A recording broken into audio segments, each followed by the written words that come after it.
petits problèmes de connexion actuellement et qui devrait nous rejoindre, espérons-le, rapidement. Hop.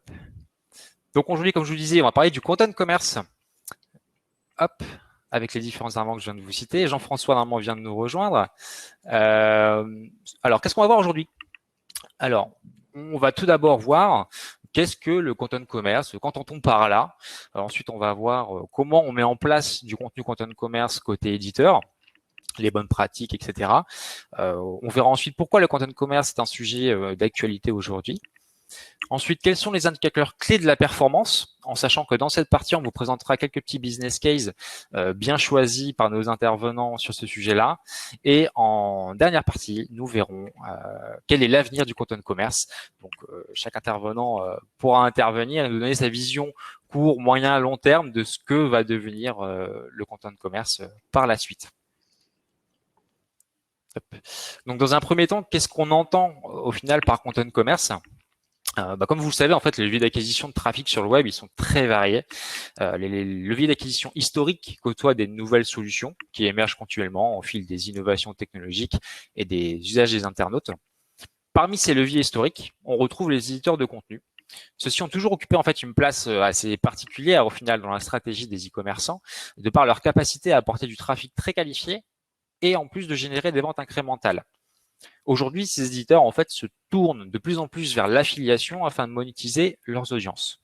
Alors, sans rentrer dans le détail du fonctionnement de l'affiliation, ça permet aux éditeurs de contenu de diversifier leurs sources de revenus, aux internautes de trouver une information de qualité et aux annonceurs de maîtriser leurs coûts d'acquisition grâce au modèle du marketing à la performance. Alors, ça peut paraître peut-être un peu compliqué pour les non-initiés. Ce modèle en fait permet aux annonceurs de me payer une commission à l'éditeur que dans le cas où celui-ci va générer une performance. Alors, ce qu'on appelle une performance, ça peut être un affichage, un clic ou une vente. Donc, avec des modèles économiques différents, CPM, CPC, coût par clic, et CPA. Alors, pour ce faire, en fait, les dispositifs marketing qui sont privilégiés aujourd'hui par les éditeurs de contenu se nomment le content commerce. Alors, comment on peut le définir simplement, ce terme content commerce? Je pense qu'on peut le définir avec une phrase simple, qui serait le bon contenu, au bon moment et au bon endroit. Alors, ce qu'il faut savoir, c'est que le content commerce, c'est quelque chose de protéiforme, qui s'appuie sur l'expertise des éditeurs de contenu dédiés au commerce afin de toucher les internautes tout au long du processus d'achat.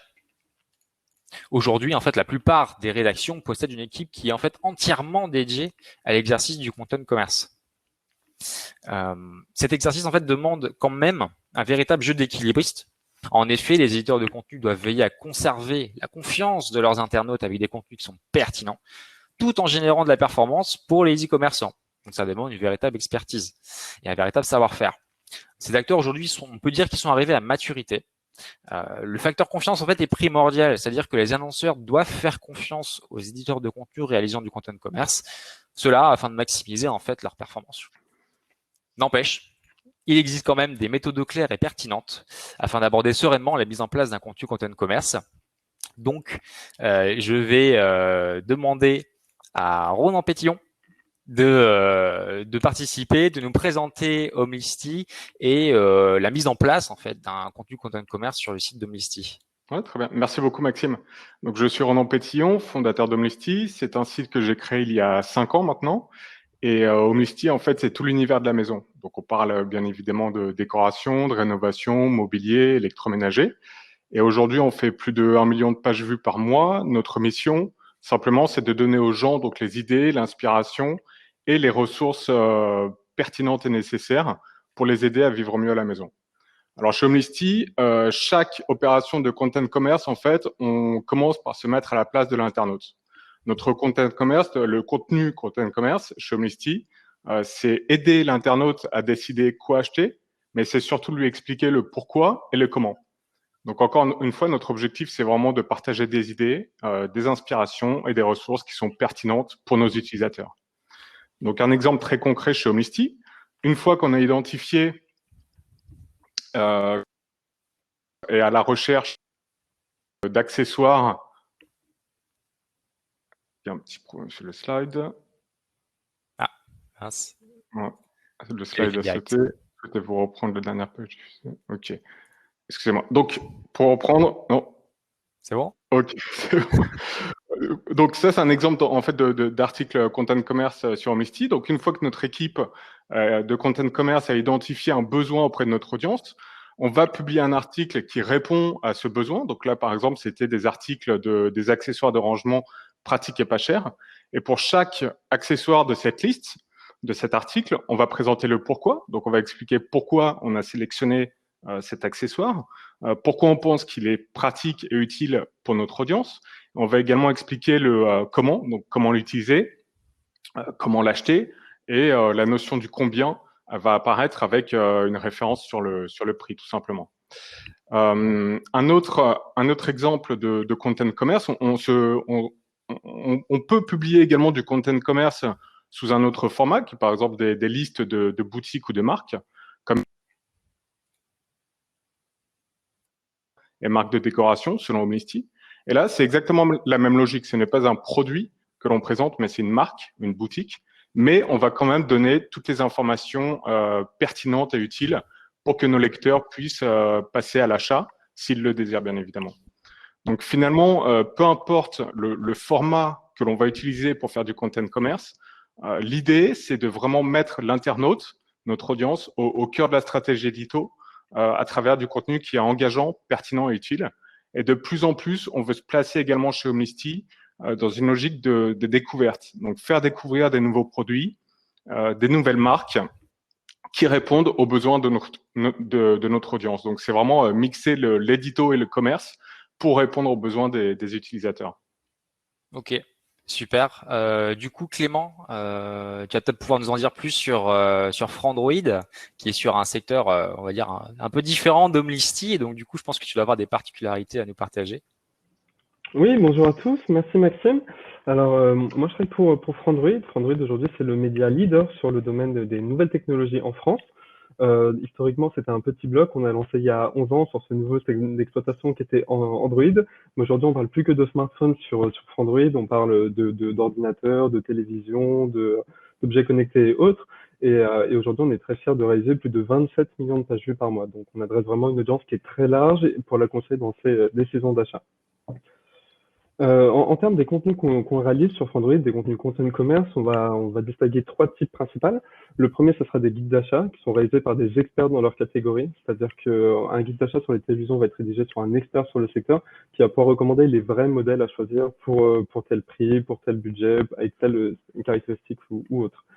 Et à côté de ça, on va également proposer des bons plans. Des bons plans, c'est des articles. On va sélectionner des produits qu'on recommande au meilleur prix. On va chercher sur le net les meilleures offres qu'on trouve et on pour les partager à notre audience en toute indépendance éditoriale des marchands ou des marques.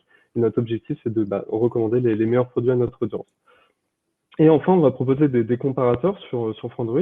On va retrouver des comparateurs de forfaits mobiles, de banques, de services. Et ces comparateurs vont aussi aider notre audience à simplement choisir le meilleur service qui leur conviendrait sans forcément remplir beaucoup de données personnelles avant, juste avoir un affichage factuel des meilleures offres avec leurs caractéristiques. Et c'est comme ça qu'on exprime le content commerce chez nous. Ok, très bien. Alors normalement, j'aurais été censé passer la parole à Jean-François. Malheureusement, il y a des petits problèmes techniques, donc on peut pas lui passer pour le moment. Donc Jean-François Ferraud travaille pour Unify. Je vais donc vous présenter très succinctement au final ce que fait Unify sur le content commerce. Donc il faut savoir que chez Unify, ils ont vraiment une cellule qui est dédiée à la rédaction du content commerce avec des personnes qui travaillent à 100% du temps là-dessus. Leur objectif, c'est d'accompagner les internautes dans toutes les phases du parcours d'achat. Donc c'est plutôt pas mal parce que ça reprend un peu ce qu'on disait au début sur qu'est-ce que le content commerce. C'est accompagner l'internaute dans toutes les phases du parcours d'achat et même après, pour le coup ici. Donc l'idée d'Unify, c'est d'avoir du contenu qui est rédigé par des journalistes avec des vraies recherches en amont, pas juste des informations qui nous arrivent des annonceurs, etc. Vraiment une vraie démarche journalistique, une démarche agile, un vrai sourcing des produits et dans le but, in fine, d'avoir des résultats qui sont cohérents pour tout le monde. Alors par exemple, ici, vous pouvez voir que Unify peut travailler notamment sur le site au féminin. Je vais vous montrer hop, à la suite. En fait, cette slide-là, elle résume un petit peu ce qu'est le content commerce. Quand je disais tout à l'heure que c'était quelque chose de protéiforme, et ben là vous avez la preuve tout de suite. C'est-à-dire que sur le premier screen, vous pouvez voir un tableau de prix avec clairement une comparaison de prix entre différents marchands sur un produit spécifique à l'instant T. Dans la deuxième, vous pouvez voir une sélection shopping, donc une sélection de produits que Féminin, au final, va cautionner et va conseiller à sa communauté pour répondre à une problématique précise. Et derrière, aussi un guide shopping qui va permettre de comprendre pourquoi tel ou tel produit est bon, quelles sont ses qualités, ses défauts et dans quel contexte vous devriez l'acheter ou pas. Donc là, on voit bien que le content commerce, au final, c'est pas comme on peut peut-être le penser quand on entend ça pour la première fois. Voilà, rédaction d'articles sponsorisés ou autre. Non, c'est pas que ça. Ça va beaucoup plus loin que ça, et on est vraiment sur des dispositifs qui remplissent vraiment des objectifs très très différents et complémentaires. Du coup, Ronan, est-ce que tu peux me dire toi pourquoi le content commerce en fait aujourd'hui est d'actualité? Ok, en fait, je pense que pour répondre à cette question, il suffit de regarder un peu du côté des avantages. Et première chose dont on se rend compte, c'est qu'il y a des avantages à la fois pour les annonceurs. Donc, quand je parle d'annonceurs, c'est un e-commerçant, une boutique en ligne. Des avantages pour les internautes et pour les éditeurs. Donc ça, selon moi, c'est déjà un premier élément de réponse qui est assez intéressant. Et je vais essayer de les détailler sur les prochains slides, en commençant par les e-commerçants. Typiquement, quand on travaille en content commerce, c'est de l'affiliation. L'affiliation, historiquement, ce sont les sites de bons de réduction et de cashback qui sont les principaux apporteurs d'affaires. D'étendre son réseau d'éditeurs avec des éditeurs de content commerce, ça permet directement à une boutique en ligne, à un e-commerçant de se dire, ok, j'ai accès à des partenaires qui ne sont pas des sites de bons de réduction, qui ne sont pas des sites de cashback, mais qui ont le potentiel de générer un volume d'affaires qui est super important. Pourquoi? Parce qu'on remarque que les éditeurs de contenu et les médias en ligne, ils ont une audience qui est importante et qualifiée. Tu l'as dit également en introduction, Maxime, un autre avantage, c'est de pouvoir toucher l'internaute à différentes étapes du parcours client, de l'inspiration à la prise de décision. Aujourd'hui, on n'est plus juste sur la conversion au dernier moment, juste quand l'internaute a déjà la carte bancaire en main. On peut également l'inspirer et lui donner envie en fait de faire un achat par le biais de content commerce. En s'associant finalement avec des éditeurs qui font du contenu qualitatif et qui savent le distribuer auprès des internautes, une marque, une boutique en ligne ou un e-commerçant, il va pouvoir profiter, entre guillemets, bénéficier de l'influence de ces médias en ligne, de leur crédibilité et en leur apportant en fait la caution édito qu'il y a derrière le content commerce. En ce qui concerne les avantages pour les internautes, tout simplement, le content commerce, selon moi, il remet encore plus l'internaute au cœur de la préoccupation des éditeurs. Parce qu'encore une fois, quand on regarde les nouvelles habitudes des internautes, on se rend compte que finalement, on a envie de trouver du contenu qui finalement est non commercial par nature, mais on s'attend toujours à avoir des recommandations de produits, de services ou de marques. Et ça, c'est la logique même du content commerce. Et enfin, juste avant un achat, on veut tout savoir. On se transforme en détective. On veut savoir combien on devrait payer un produit, sur quel site l'acheter, quel modèle peut être alternatif.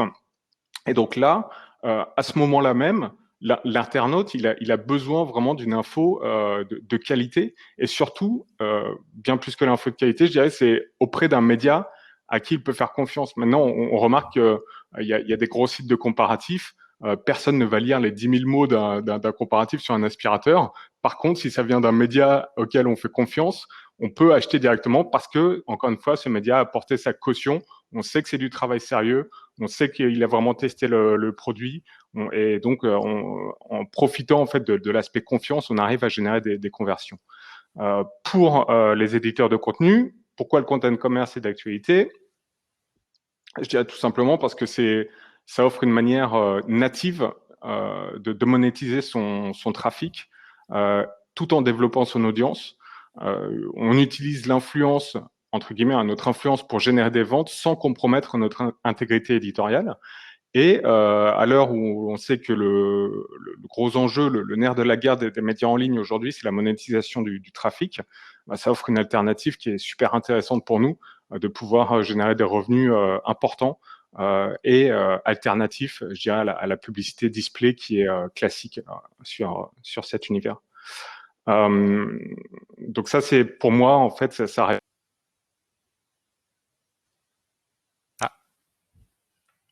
Est-ce qu'on a perdu Ronan? Vous m'entendez? Ouais, c'est bon, on t'entend. Tu as eu une petite coupure, mais c'est bon. Oui. Quelques secondes. D'accord. Donc, selon moi, effectivement, le content commerce est d'actualité parce qu'il répond aux besoins à la fois des annonceurs, des éditeurs de contenu et surtout des internautes. Donc, au-delà du buzzword, il y a une vraie appétence, il y a un vrai engagement sur ce type de contenu quand c'est bien fait, bien Ouais. évidemment.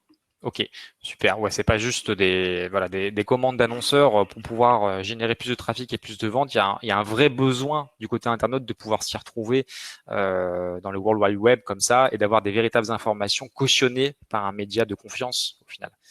Donc ça risque pas de s'arrêter, ça c'est clair.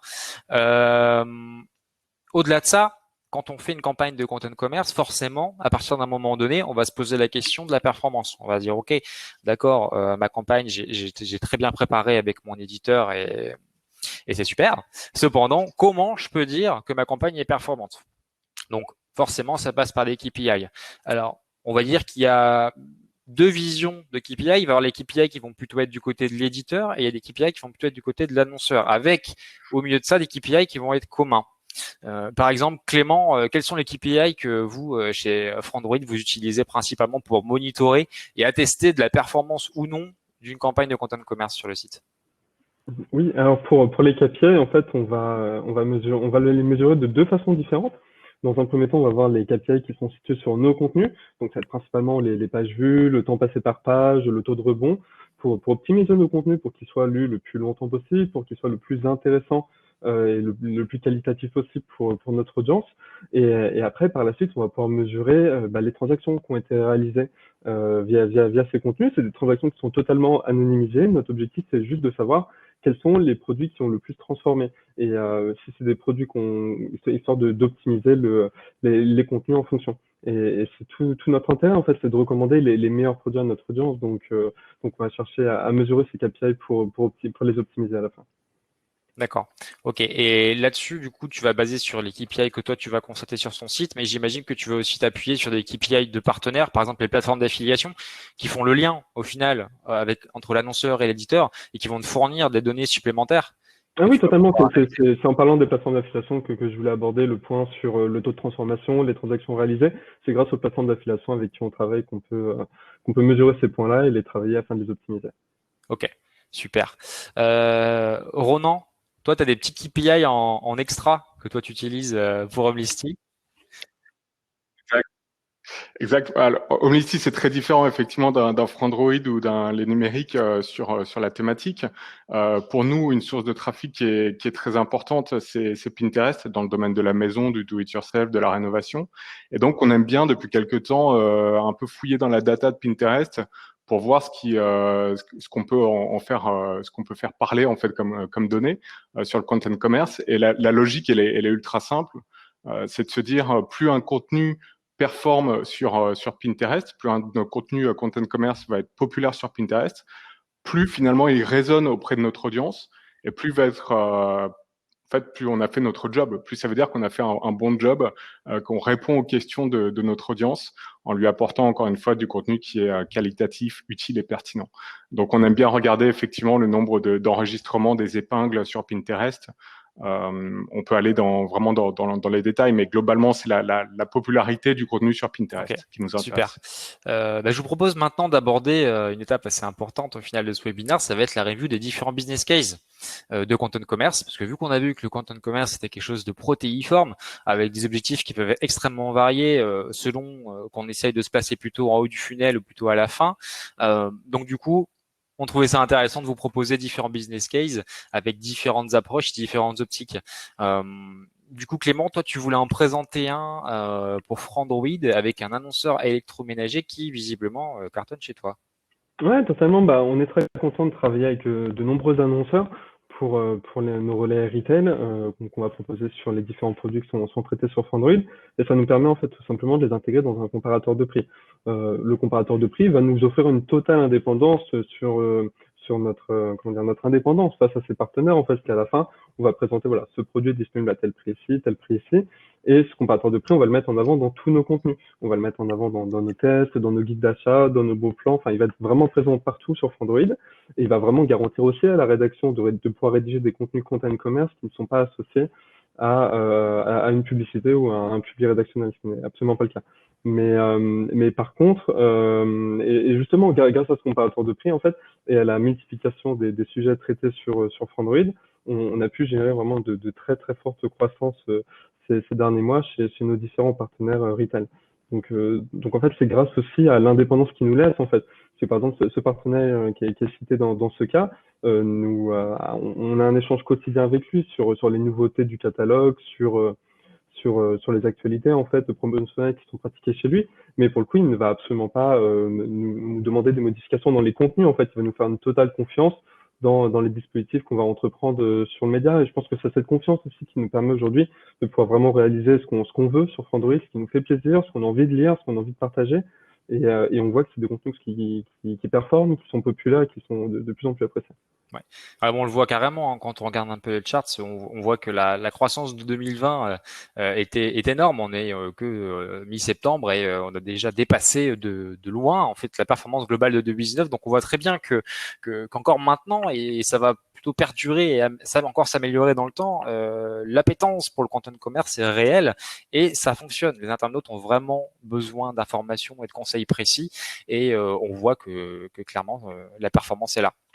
Ronan, toi tu voulais nous parler d'un cas un peu moins macro, si je puis dire, avec un article en particulier. Ouais, c'est sur un événement, ouais. Ouais, c'est sur une OP comme on dit. Et en fait, c'était donc sur le Black Friday 2019.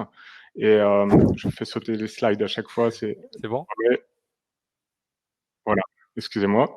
On s'est rendu compte en fait que notre audience, elle était vraiment à la recherche de bons plans sur un appareil électroménager précis, en l'occurrence le Cookéo, pendant le Black Friday. Donc on s'en est rendu compte encore une fois en faisant parler la data, les chiffres d'analytics et les chiffres de recherche, et même les recherches sur notre site. Et donc, prochaine étape, on s'est dit bon bah comment on peut aider nos internautes à trouver les meilleures offres, parce qu'en tant qu'internaute, c'est un cauchemar en fait de trouver un bon plan sur une période comme le Black Friday où les réductions tombent tout le temps et sont mises à jour, les prix sont régulièrement mis à jour, etc. Et donc on s'est dit bon, on va publier une page live en direct avec une personne de l'équipe qui est dédiée sur la durée du Black Friday pour mettre à jour avec les bons plans que nous communiquent les annonceurs, mais également que notre équipe Content Commerce va aller sourcer en fait, va aller chercher. Et le résultat donc de cette page, c'est 15 000 euros de chiffre d'affaires générés via donc cet article pour nos partenaires en Content Commerce. Et on se rend compte en fait que le content commerce, c'est rien de compliqué, c'est juste répondre encore une fois aux besoins de ton audience avec du contenu qui les aide, et derrière tu le monétises avec l'affiliation à la performance. Et là, c'est vraiment une liste très simple, mise à jour quotidiennement sur la durée du Black Friday, avec les meilleures offres des différentes enseignes. Donc c'est effectivement un contexte un peu différent, puisque c'est vraiment sur une période. Super, oui, et puis on peut voir que du coup, en fait, de par ce relais content commerce et toutes les analyses que tu fais sur ton site, en fait, au final, alors que ce soit Homelisty, chez Unify ou chez Humanoid, avec Frandroid, au final, vous pouvez détecter aussi des tendances du moment, alors des choses qui pouvaient peut-être durer parfois une semaine, pas des grandes tendances de l'année ou du mois. Vous pouvez justement, grâce à la data et à votre expertise et la volumétrie du contenu que vous réalisez aujourd'hui, pouvoir détecter des choses que les annonceurs peut-être n'ont pas conscience à l'instant T aussi. Ouais, complètement. Je pense que c'est plus on a de trafic et plus c'est simple de faire parler la data aussi.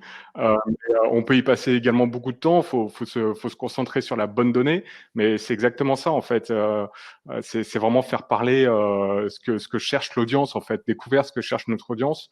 Et mais ça peut être même parfois on utilise les commentaires on a une liste qui liste des alternatives par exemple à Ikea. Quand on veut pas acheter ses meubles chez Ikea, on va chez qui? Et là, les internautes vont vraiment lâcher eux leurs bons plans, leurs commentaires, les boutiques qu'ils découvrent, et ça nous permet à chaque fois en fait de mettre à jour la page assez régulièrement avec des nouvelles boutiques que nous-mêmes on connaissait pas forcément en fait. Donc c'est vraiment encore une fois, c'est un échange entre annonceurs éditeurs et internautes qui fait que le contenu, derrière, il est de qualité. Super. Alors normalement, on était censé passer au business case de chez Unify. Malheureusement, Jean-François ne peut pas participer. Il y a un petit problème technique visiblement depuis le début. Du coup, je vais essayer de vous présenter assez succinctement ce que Jean-François voulait présenter de par son business case. Alors, c'est une campagne qui est assez spécifique, comme vous pouvez le voir, hein, c'est la création d'un guide sur les culottes menstruelles. Alors, c'est quelque chose qui est même pas forcément connu de tout le monde, c'est quelque chose d'assez récent, et chez Unify, ils avaient détecté, il y avait une vraie tendance, en fait, pour ce genre de produit et pour ces alternatives-là, ils commençaient justement à avoir une multiplication des acteurs, donc voilà, ils ont flairé la chose, et il y avait des questions au niveau des internautes sur les produits, vu que c'est quelque chose d'assez récent, voilà, il y avait forcément des questions au niveau des internautes. Donc, du coup, chez Unify, ils ont décidé de faire du content commerce sur ce sujet-là. Donc, comme on peut le voir ici, ça reprend un peu l'exemple du début où en fait on disait que le content commerce est protéiforme. Et ben, je le redis encore une fois, ça fera 4. Clairement, le content commerce c'est protéiforme. On le voit ici. Pour réaliser en fait un contenu content commerce, et ben en fait il y a beaucoup de dispositifs qui sont mis en place. Là, on voit chez Unify, il y a eu un sondage qui a été fait pour déjà comprendre où en étaient les internautes dans leur questionnement, dans leur expertise sur ce genre de produit. Ensuite, il y a eu des comparatifs sur différents sujets reliés à la culotte menstruelle qui ont été réalisés par les équipes de chez Unify pour apporter une information de qualité aux internautes par rapport aux questions qu'ils se posaient. Et ensuite, un dernier point, le guide shopping qui du coup référence en fait toutes les offres et les meilleures culottes menstruelles pour le coup sur ce sujet-là et qui permet à l'internaute d'avoir tout. C'est-à-dire qu'à un moment donné, il pose ses questions, il récolte ses informations et ses réponses via les comparatifs et avec le guide shopping, il peut directement trouver le produit qu'il souhaite choisir. Hop. Et on a quelques petites datas sur cette campagne-là. Donc on peut voir, ça a été réalisé entre janvier et avril 2020, donc il y a vraiment pas longtemps. Ils ont quand même accumulé pas mal de réponses, 1700 réponses, 4 articles de créés et de publiés, pratiquement 30 000 pages vues. C'est quand même pas mal. Et beaucoup de clics sortants vers les différents sites annonceurs. Donc c'est aussi à ça que sert le content commerce, c'est-à-dire que les éditeurs, eux aussi, sont l'impulsion au final sur des sujets que vous n'avez pas forcément détectés et qui derrière génèrent du commerce pour vous. On va passer maintenant à la dernière partie, si je puis dire, ou peut-être l'avant-dernière. On va se demander, alors, c'est quoi l'avenir du content commerce? Parce que c'est quelque chose qui existe quand même depuis pas mal de temps maintenant. C'est en constante évolution, en fonction de la techno, en fonction des internautes, en fonction aussi des éditeurs, de ce que vous pouvez produire, etc. Donc, du coup, qu'est-ce qu'on peut attendre, en fait, pour l'avenir du content commerce? Par exemple, Clément, c'est quoi, toi, ta vision à l'avenir? Alors, ma vision de l'avenir du content commerce sur le marché français, déjà dans un premier temps, à mon avis, une meilleure qualité de contenu sur de nouvelles catégories de produits. Aujourd'hui, on va voir, par exemple, sur la tech, on est très très bien implanté. On a nombreux de nos concurrents qui produisent aussi d'excellente qualité de contenu, mais c'est pas forcément des choses qu'on va retrouver aujourd'hui sur toutes les catégories de produits. Typiquement, j'ai envie aujourd'hui d'acheter une machine à laver ou une table à repasser. J'ai pas forcément de test qui répond, de contenu qualifié en fait provenant de médias. Nous, par exemple, chez Humanoid, on a annoncé récemment l'acquisition de Mademoiselle dans l'objectif de vraiment produire du contenu content commerce sur le média. L'avenir aussi, pour moi, ce serait une meilleure utilisation du canal vidéo. Et aujourd'hui, quand je vais sur YouTube, que je regarde des vidéos de test, des guides d'achat, même s'il n'y a pas encore beaucoup de guides d'achat, je vais avoir un peu de mal à comprendre la transparence parfois qui est abordée dans les contenus. Est-ce que le contenu est produit en partenariat avec l'annonceur? Est-ce que c'est un placement de produit? Est-ce que ça va être un contenu sponsorisé? Je pense qu'avec une réelle transparence, comme on peut la retrouver aujourd'hui sur le canal Content Commerce écrit, une transparence sur le canal vidéo serait importante, un développement, une pré-professionnalisation de ce canal vidéo serait aussi un développement intéressant dans le futur. Et enfin, la mise en place chez les e-commerçants. Les e-commerçants, ils ont l'avantage de pouvoir proposer des catalogues immenses de produits. Et au même titre que quand on va dans un magasin, quand on va, je sais pas, chez Darty pour acheter une machine à laver, on est recommandé par un vendeur. Le vendeur va nous donner des informations pour savoir si le produit convient à mes besoins, s'il va rentrer chez moi ou autre. Ça, c'est du contenu aujourd'hui qu'on a besoin de voir aussi sur le site des e-commerçants. Du contenu pour savoir voilà quel est le meilleur produit pour mon budget ou autre. Et à mon avis, c'est un développement qui peut être fait en partenariat avec les éditeurs. On voit de nombreux éditeurs, surtout américains pour l'instant, qui travaillent avec des sites d'e-commerce pour produire des contenus, pour proposer on va dire des copies des contenus, mais qui s'adressent directement à l'audience des e-commerçants. Et je trouve aussi que c'est un développement intéressant parce que tous ces développements-là, ils vont bénéficier au lecteur à la fin, au lectorat, à celui qui recherche des questions sur un achat et qui, comme l'a dit Renan, se transforme un peu en détective avant de convertir. Donc, c'est intéressant d'y répondre au mieux et de proposer le meilleur contenu possible sur les différents canaux. Et c'est un point dont on répond très bien dans le livre blanc que vous pourrez télécharger à la fin. Ok, super. Est-ce que toi, Ronan, tu as quelque chose à ajouter sur l'avenir de Content Commerce, quelque chose que toi, de par ta vision spécifique via Homelisty, tu as pu constater? Comme tu l'as dit, en fait, si tu veux, le content commerce, ça n'a rien de nouveau, hein. Les éditeurs de contenu, ils ont toujours utilisé l'affiliation et le marketing à la performance pour monétiser leur contenu. Par contre, on remarque une grosse accélération et surtout une professionnalisation en fait du content commerce. Moi, j'entends de plus en plus d'équipes médias qui montent des équipes de content commerce qui sont dédiées. Donc, on va certainement voir apparaître des nouveaux métiers, des nouvelles compétences. Encore une fois, des structures dédiées au content commerce chez l'éditeur. Et tout ça, en fait, ça va amener quoi? Ça va amener des partenariats encore plus développés, encore plus poussés sur le content commerce. Et Clément mentionnait l'exemple aux États-Unis. C'est vrai qu'on regarde tous de l'autre côté de l'Atlantique parce que généralement, ils sont un peu plus avancés au niveau digital. Et il y a des éditeurs de contenu dans le domaine de la maison aux États-Unis qui créent leur propre marque de peinture, de mobilier, etc. Donc pourquoi pas demain un canapé à Homelisty en vente directement sur un site média, on ne sait pas. Mais pour moi, ça va vraiment être des contenus encore plus poussés pour aider encore une fois les internautes à découvrir et à acheter des produits dont ils ont besoin. Ok. J'ai l'impression que Jean-François nous a rejoint. Bonjour à tous. Salut. Ça va? Désolé pour le retard. Bah écoute, c'est pas grave. Quelques petits déboires techniques, ça arrive. Hein. Exactement. Je peux pas dire ça un jour, mais c'est les aléas du direct. Voilà. J'en profite également pour faire un petit point sur le content to commerce, également l'avenir, avec toutes les informations qu'on entend sur le cookie, l'épée de Damoclès qu'on a au-dessus de notre tête. Également, un des points futurs à venir, c'est intégrer la partie shopping au sein du content to commerce sur le site affilié, c'est-à-dire avoir une bannière où l'internaute est sur le site de l'affilié, on fait la promotion d'un produit dans le contenu, on clique sur le produit et ça ouvre une iframe shopping. Il y a déjà des technos qui existent, elles sont novatrices. On est à la croisée des chemins entre éditeurs et sites d'e-commerce, mais c'est un bon projet d'avenir pour le contenu et le shopping. Ok, super. Est-ce que tu veux qu'on vienne rapidement sur Unify? Parce que du coup, voilà, on n'a peut-être pas dit tout ce que tu voulais qu'on aborde durant la présentation. Est-ce que tu as quelque chose que tu voudrais ajouter par rapport à… En fait, tu as plutôt bien fait le travail et pour respecter le timing, on va pas revenir. Okay. Et je rejoins mes collègues et camarades qui ont bien expliqué cette partie-là auparavant. Ok, super.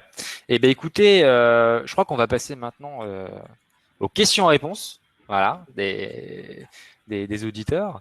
Est-ce que du coup, on a quelques petites questions. On va commencer par la première. En quoi le content commerce est différent du brand content? C'est une bonne question. À cette partie-là, je peux répondre. J'en profite. Il faut voir d'où se tient le stylo. Quand c'est les journalistes d'un site média qui tient le stylo et ils veulent faire la promotion ou suivre une tendance, on appelle ça du content to commerce, où on essaie d'avoir une plume libre, objective et apporter un service rendu au lecteur. Et à l'inverse, quand c'est l'annonceur qui veut prendre la parole sur un site média, donc de l'article sponsorisé, on appelle plus ça du brand content. C'est là où est vraiment la différence, c'est sur le ton, l'écriture, et notamment quand c'est du brand content, c'est plutôt l'annonceur qui va dicter sa ligne éditoriale et la présentation de ses produits. Là où dans le content to commerce, il faut être clair, quand un produit ou un service n'est pas bon, il faut le dire.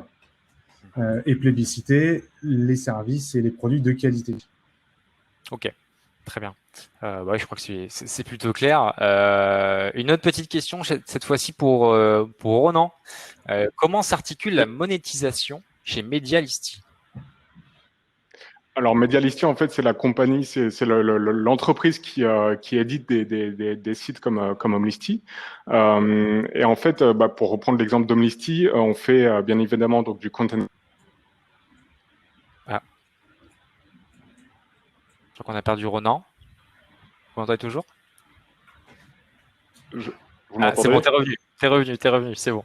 C'est bon. Vas-y. Donc, je disais, on monétise en priorité avec le content commerce et c'est vraiment notre gros focus là sur les prochains mois et sur les prochaines années. Parce qu'encore une fois, ça nous permet de développer l'audience tout en respectant notre intégrité éditoriale. On est vraiment très à l'aise avec ce contenu. On aime beaucoup l'utiliser chez Omnisty. Donc ça, c'est la première partie.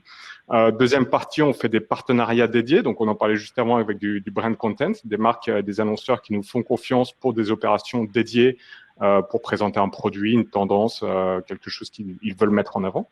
Et enfin, on fait également du display traditionnel, je dirais, et classique.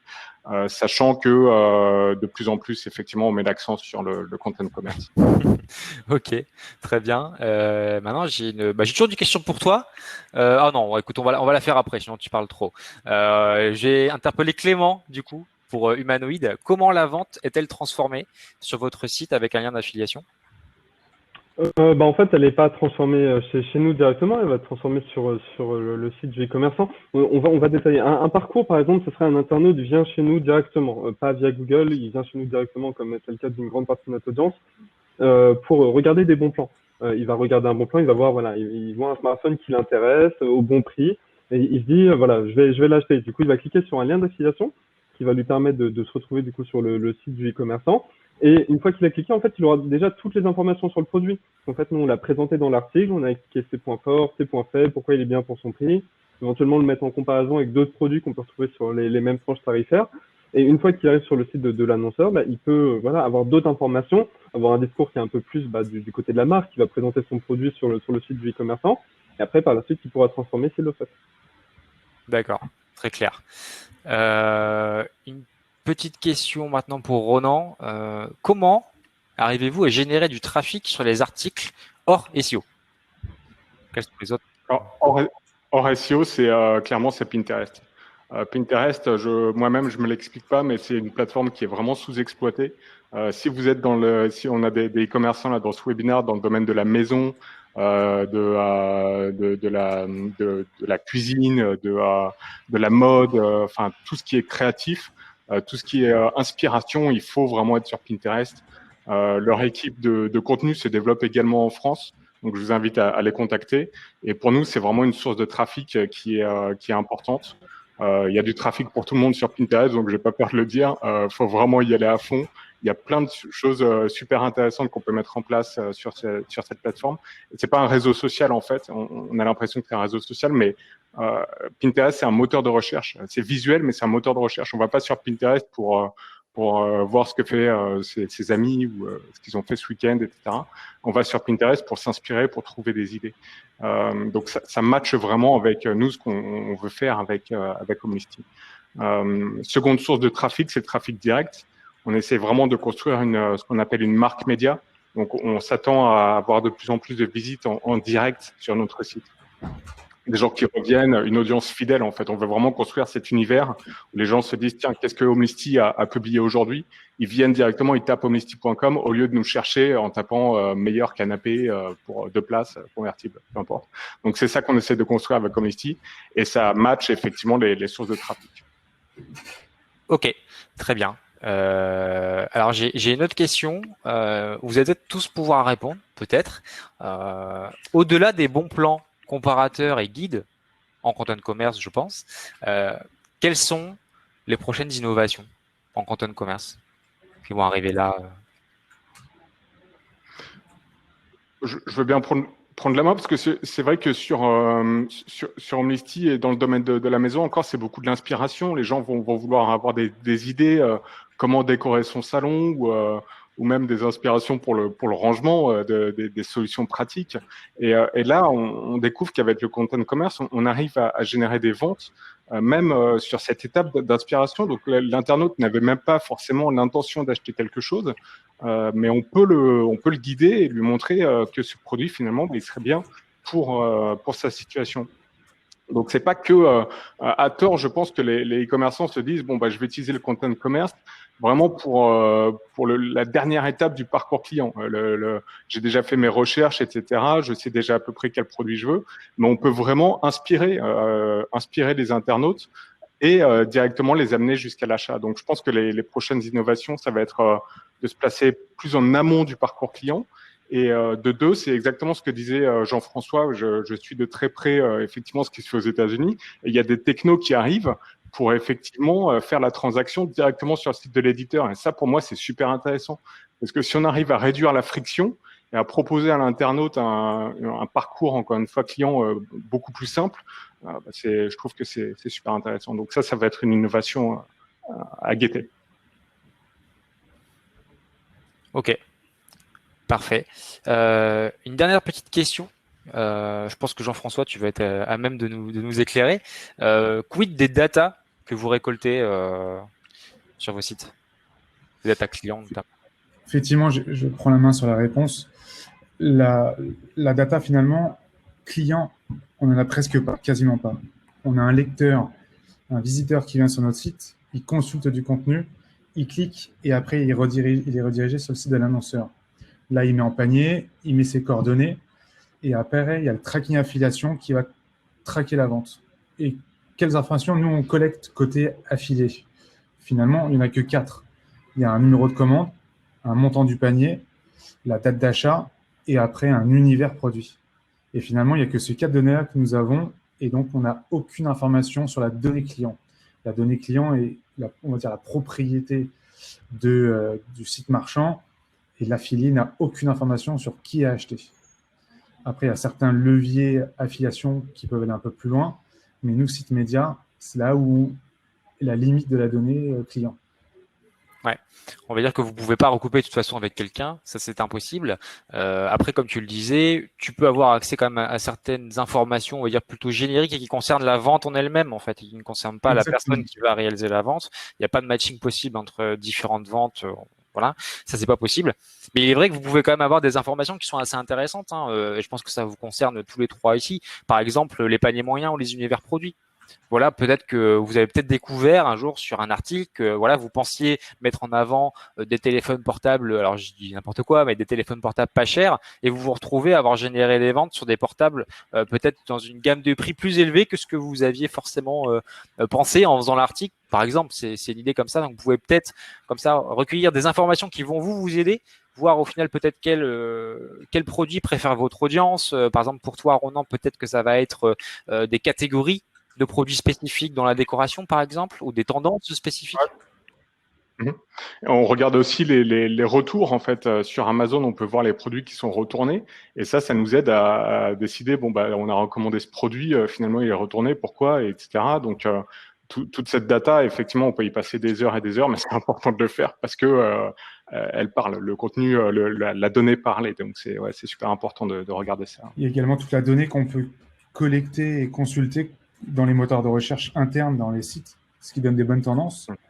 Et également pour des médias comme Frandroid et les numériques qui testent des nouveautés et qui seront demain dans le commerce, on peut voir également l'attrait et le potentiel business d'un certain produit, enfin de plusieurs produits qui arrivent. Et notamment, si je prends un exemple de tendance de vente sur les smartphones, avec Huawei, la marque, en 2019, avec le décret de Trump, on a vu dans les baromètres des ventes la marque Huawei dégringoler. Et donc ça, c'est des bons indicateurs business qu'on peut utiliser, notamment dans le content to commerce. Ok. Eh bien, écoutez, je crois qu'on a fait le tour des questions. Ah bah non.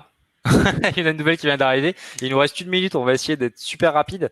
Avec un modèle au last click généralement pratiqué par les annonceurs, donc là on parle vraiment d'affiliation et de commission sur la vente, estimez-vous être rémunéré à votre juste valeur? Alors c'est une super grande question au final, donc je vous demanderai chacun peut-être de répondre très très succinctement, histoire qu'on dépasse pas trop. Par exemple, Clément, est-ce que toi, le modèle last click te pose un problème aujourd'hui? C'est un peu aussi la question à l'envers. Là, en fait, aujourd'hui, on va se retrouver avec beaucoup de first click, mais parce qu'on est vraiment dans l'intention d'achat, en fait, mais aussi quand même pas mal de last click, que nos recommandations sont pertinentes. et un internaute peut transformer uniquement en restant sur notre site sans avoir un grand parcours de transformation, en passant par plusieurs médias. Donc, oui, effectivement, ça serait plus intéressant d'avoir des attributions de first click pour des éditeurs de content commerce, mais on est aussi très confiant dans le volume de vente qu'on peut générer. Ok. Super. Vas-y, Ronan, si tu as quelque chose. Ah, bah.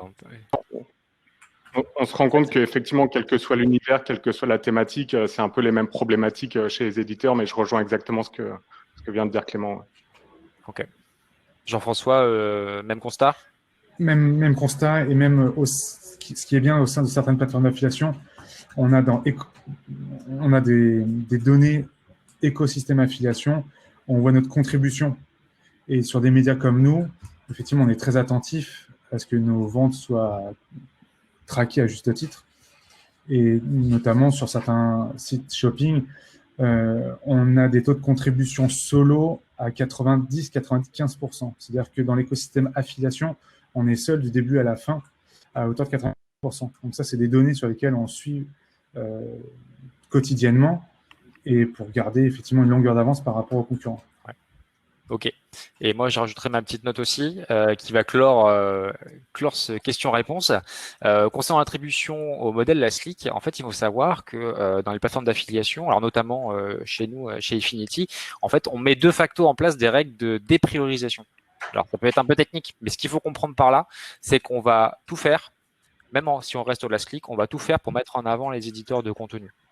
Voilà, donc je rentrerai pas plus dans le détail. Au pire, je laisserai les gens intéressés à les regarder ou à nous contacter si vous avez envie pour qu'on vous explique ça. Mais ça favorise les éditeurs de contenu et on voit qu'avec ce modèle-là, comme disait Clément, ce modèle-là, plus le fait que les éditeurs poussent des contenus pertinents qui, au final, on n'a pas forcément besoin d'aller voir ailleurs après, on peut directement faire son achat, fait que le modèle Lastly aujourd'hui fonctionne pour tout ou partie des éditeurs de contenu et qui font du content commerce.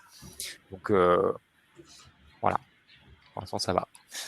Et ben écoutez, merci beaucoup, merci à tous d'avoir participé à ce webinaire. Forcément, on n'a pas vu tout en détail le sujet du content commerce. Il y a forcément des petits points qu'on n'a pas forcément abordés, contrainte de temps oblige.